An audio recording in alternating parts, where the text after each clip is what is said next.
Hi world. Can you believe it's been already 2 weeks? And it's time to dive into a new reading, a new post, and see what is it that we are dealing with at the moment. We have both cats inside for a change. They've been out and about a lot lately. Lucky has disappeared like for almost 24 hours, which I'm mad a bit. But yeah, he got back. And I could put myself together. That happened actually on Saturday morning when I was supposed to go and do my bricklay market. So I couldn't really focus until my dear flatmate actually sent me a message with a picture, with Lucky's picture in the bed. And I was like, okay, he's fine, he's good. Look at this little joy. Okay, darlings, the reason why we are here today is the next new moon that it's coming up on the 17th of July already, which is like in a week time, but I think it's a good time to do a reading as well because I know it's going to get busy. So with every new moon we want to start fresh, right? We want to start fresh. We want to clear the energies. And let's see what we have on the table. We are in the Cancer season. The new moon is happening in the sign of Cancer, which is very sensitive, very emotional, very sensual as well. And we have some interesting cards on the table. And for some reason, I feel like starting from the top this time. And what we have on the top of the spread, we have the Ten of Wands.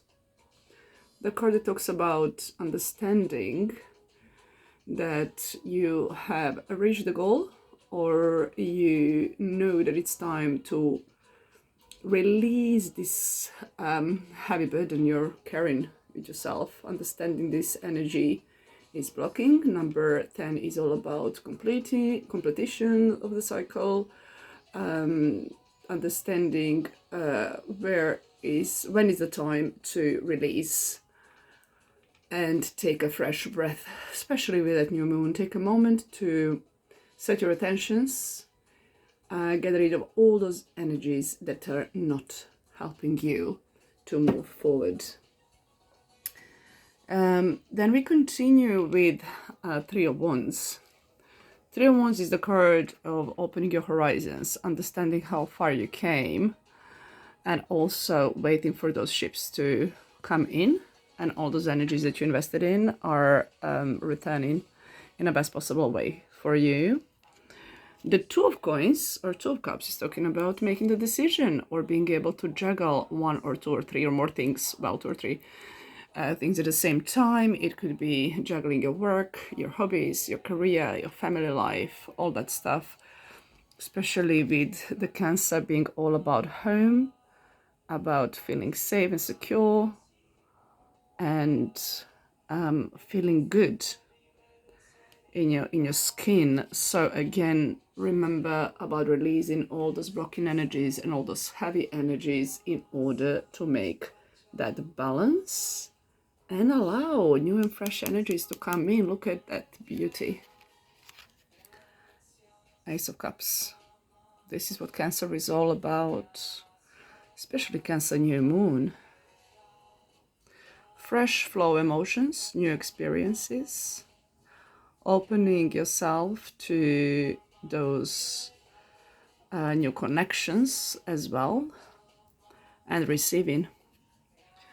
Aces are the numbers, or number 1, the beginning, the start, the beautiful base to be built on.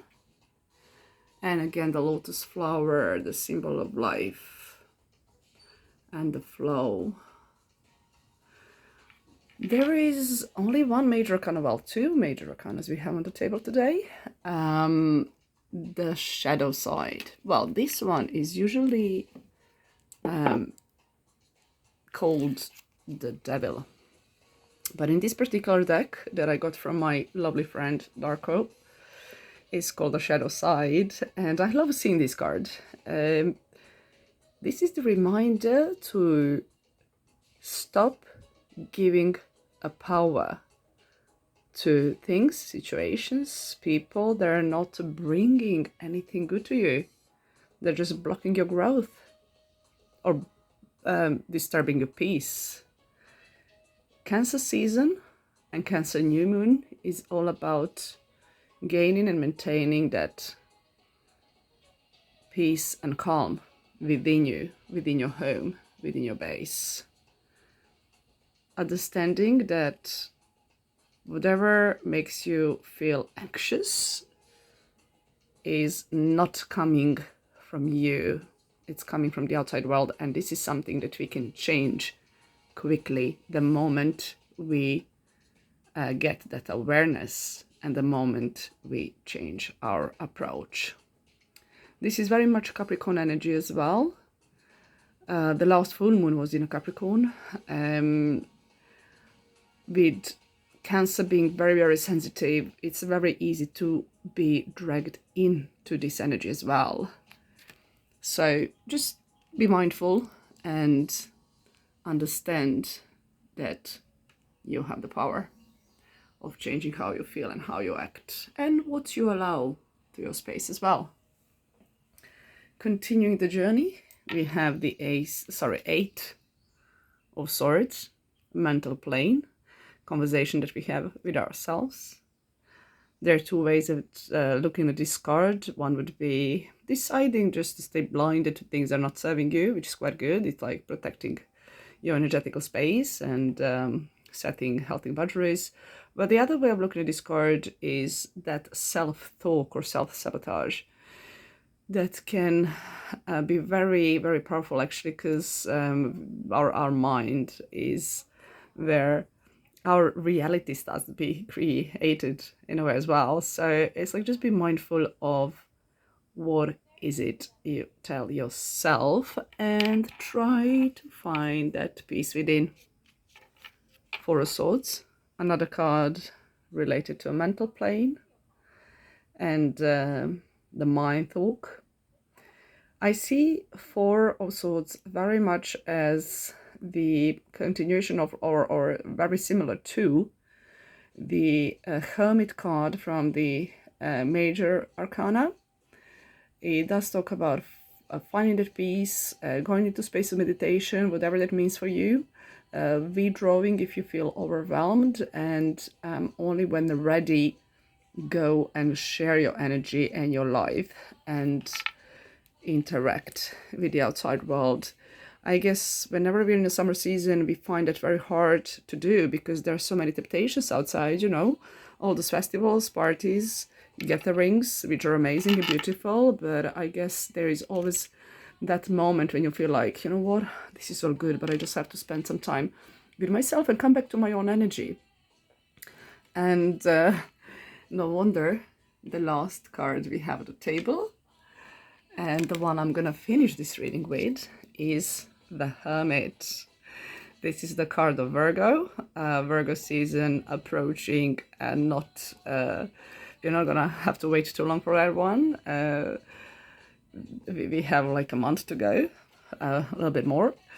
This is exactly what I was talking about, going within, finding that light within, and once you find that strength and the light and the inspiration that comes from your source, you go and engage in the best possible way, right?